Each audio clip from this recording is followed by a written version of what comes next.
السلام عليكم ورحمة الله وبركاته.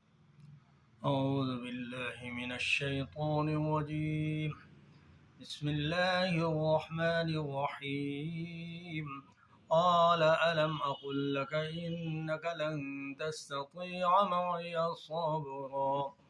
قال إن سألتك عن شيء بعدها فلا تصاحبني قد بلغت من لدني عذرا. فانطلقا حتى إذا أتيا أهل قرية استطعما أهلها فأبوا أن يضيفوهما فوجدا فيها جدارا يريد أن ينقض فأقامه.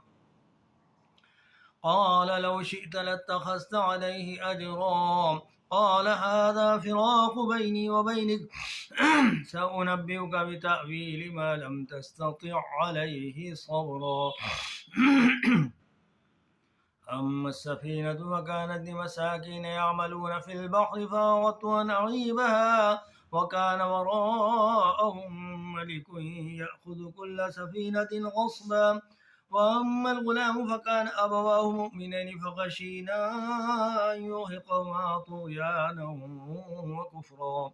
فأردنا أن يبدلهما ربهما خيرا منه زكاة وأقرب رحما. وأما الجدار فكان لغلامين يتيمين في المدينة وكان تحته كنز لهما وكان أبوهما صالحا.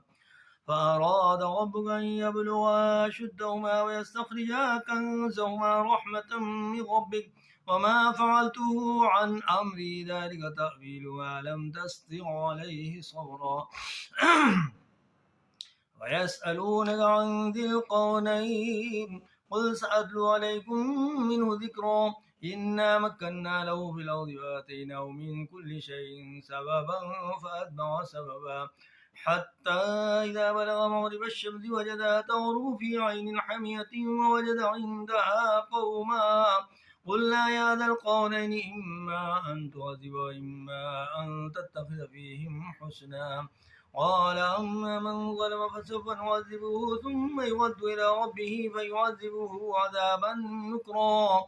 وأما من آمن وعمل صالحا فله جزاء الحسنى وسنقول له من أمرنا يسرا. ثم أتبع سببا حتى إذا بلغ مطلع الشمس وجدها تطلع على قوم لم نجعل لهم من دونها سترا كذلك وقد أحاطنا بما لديه خبرا. ثم أتبع سببا حتى إذا بلغ بين